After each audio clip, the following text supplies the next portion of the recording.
Hello all, and welcome from the Klondike Highway in the Yukon. For those of you who aren't from around here or don't know, the Yukon is a territory of Canada, sandwiched in between the Northwest Territories to the east, Alaska to the west, and British Columbia to the south. So when I left you guys in the last video, that was actually about 10 days ago. There have been quite a few wildfires along the highway between Py Crossing and Stewart. I actually tried to make it up here about a week ago, but as I was leaving, the highway just closed down, so I had to wait a couple days before I turned around back to Whitehorse and spent some time there. There were some pilot cars letting people through, but it wasn't guaranteed, so I figured I'd just stay until the road opens again. Well, I don't know if you can tell on camera, but it's super smoky out. And our intention was yesterday to keep driving, but the highway is closed. The Northern Klondike Highway is closed. So, oh, and also my stove broke. So we were going to drive back all the way back to Whitehorse, like 2 hours, and wait it out there. At least there's stuff to do there. I can go to like the aquatic center. We can go on nice walks along the Yukon River and stuff.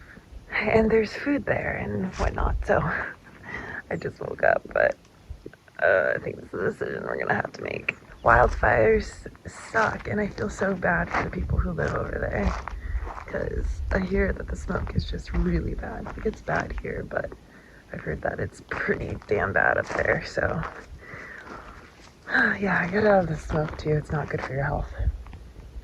Come on, William. Feels like I'm in a room with somebody who's smoking. I just feel like you can't get enough oxygen.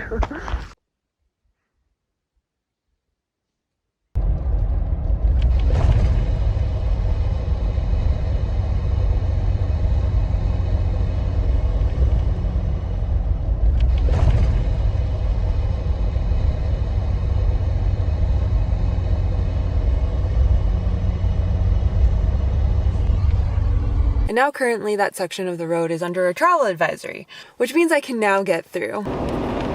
Looks like we're about to drive into something really scary. Welcome to Smokey Py Crossing. We haven't seemed to hit where the fire has been yet, so that's good.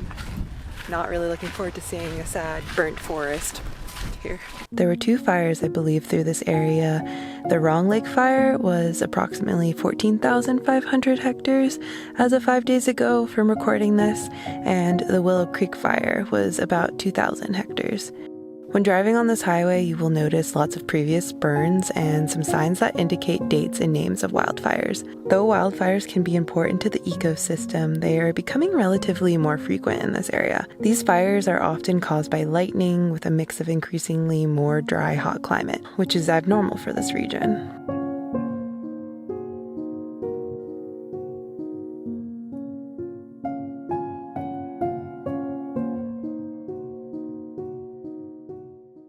Well, I'm toast. William's toast. We drove all day, and now we're in a thunderstorm. So we will be cooking inside and just hanging out for the rest of the night. And tomorrow I will be taking you guys to Dawson City. I've been there before, but for those of you who haven't been there, I'm going to show you guys around.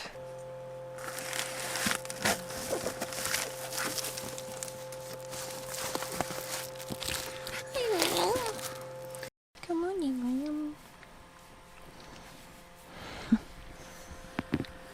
Come on, you sweet boy.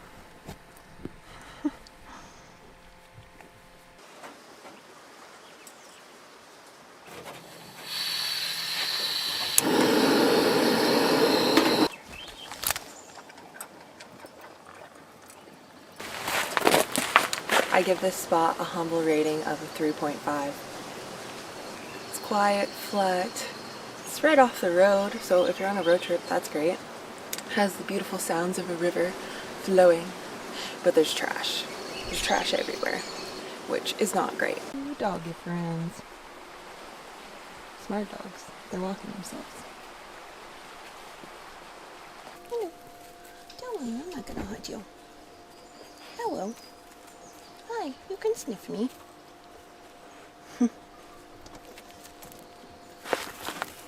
Hey.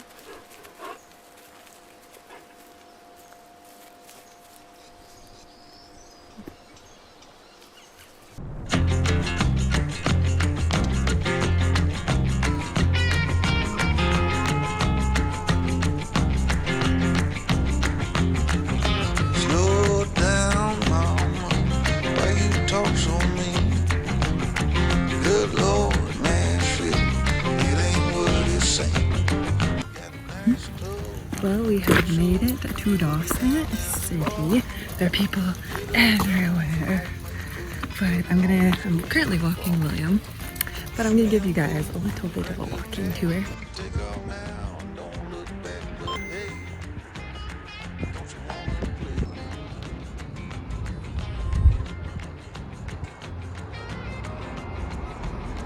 play? There's the Yukon River. Don't sugar, why you look so sad? The main street of Dawson City. Rough and rugged little town.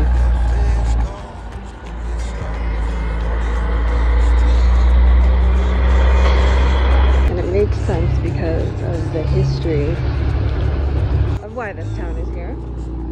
Dawson City has a population of 1,577 as of 2021 and is actually the second biggest city in the Yukon. Before it was settled in 1896, the area known as Dawson City was used for hunting and gathering by the First Peoples, which I will display the name on the screen so I don't mess up the pronunciation. So here's the main thoroughfare. It's very touristy, but it'll give you a feel for what it's like here. And check out that giant unimog over there. It's beautiful.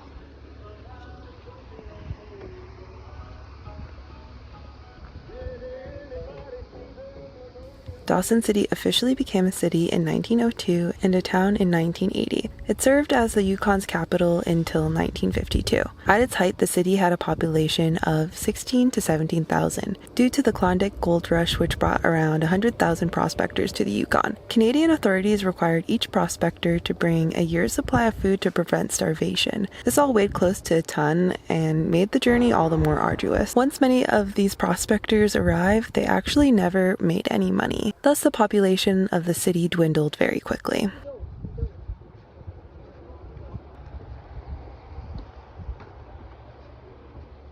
You can pick up groceries here before you head onto the Dempster Highway. It's our last stop.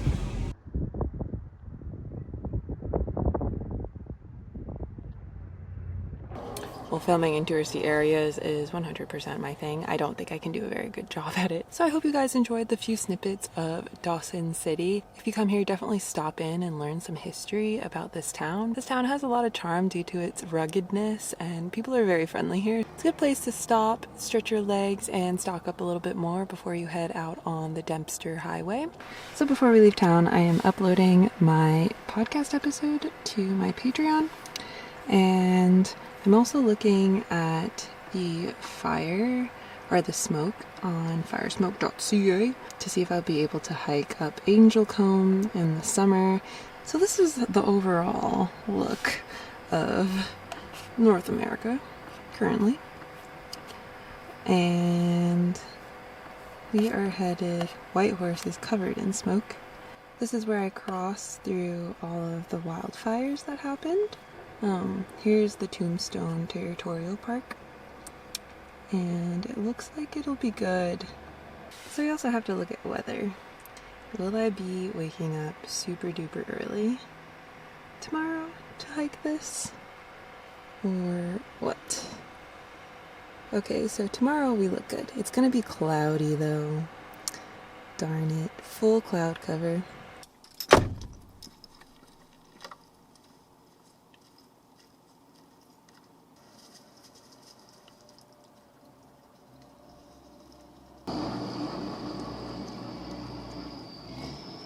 We're taking the short drive to Dredge number 4 National Historic Site because I find this thing really interesting, and I just wanted to share it with those of you who might not ever get out here or don't ever plan on getting out here, because I think it's just the coolest thing. I think it really helps to see one of these things because this whole area has been dredged really hard. Oh, that sounds horrible. gold is the reason why this town is here, and seeing one of these dredges in person really is important to understanding the history of this town. So we're gonna go check it out. I've been here before, disclaimer, but I wanted to show you all this thing, this piece of history.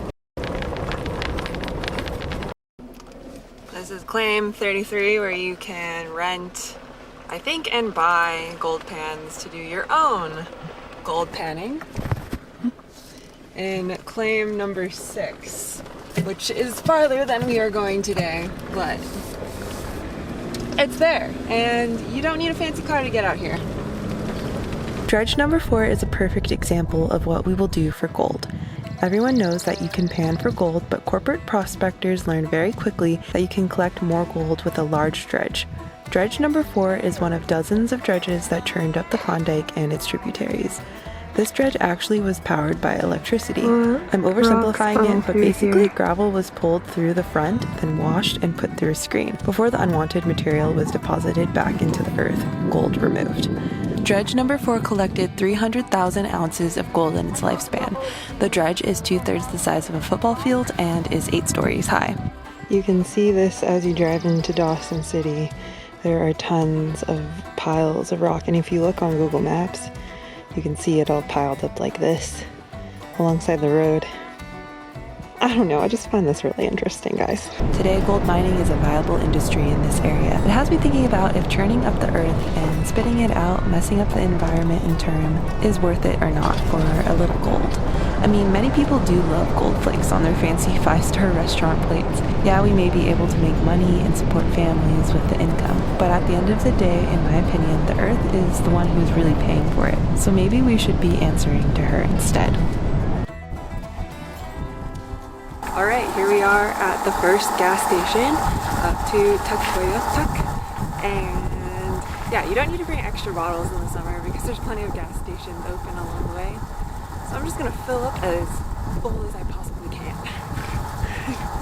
And the next stop for gas is like 179 miles or something like that. It's not far. Mucho dinero for this trip, but worth it. We are at the start of the Dempster Highway. Alright, Willie boy, you ready for the adventure of a lifetime? Alright, wish us luck. We're about to get on the Dempster Highway. I've heard so much about this highway for so many years now, and I feel so lucky to be able to go. Oop. And I'm so happy that I'm bringing you guys along to witness my dreams come true. Let's see if we can cross the bridge here. No telling what we're gonna come across on this adventure. One thing's for sure, we will eventually come to the end of the land, so yes. Alright, Arctic Ocean, 880 kilometers. Inuvik, 735. Eagle Lodge, 363.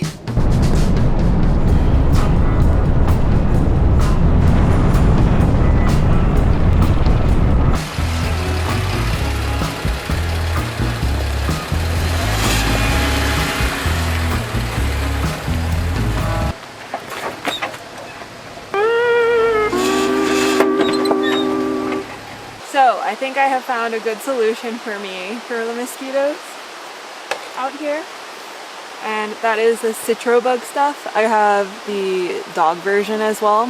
When I get to camp, I spray myself down with this stuff. I like this stuff because it doesn't have DEET in it, and it claims to be just as powerful as DEET, and so far it has been good. So I sprayed myself with that, and it has a nice citrusy smell, which I like. And then I just use one of these thermosol things. If you're from the north, you know about all this stuff already, but for those of you who have never dealt with northern mosquitoes, this is what I use. These have these little pads in it. It's like incense, basically, but the mosquitoes hate it. On the menu for tonight, we just have a noodle bowl. Yeah. It apparently has 20 grams of protein, so I'm not mad about that. Whew, so I was really kind of stressed out about getting on this highway and feeling a little bit nervous and anxious, but now that we're on the highway and we're at our first camp spot, I'm so excited for this trip, guys. I have wanted to do this for about 3 years now. I'm excited. Thanks for watching this week's installment of my trip to the Arctic Ocean. If you're not subscribed yet, make sure to subscribe because next week things get a bit chaotic.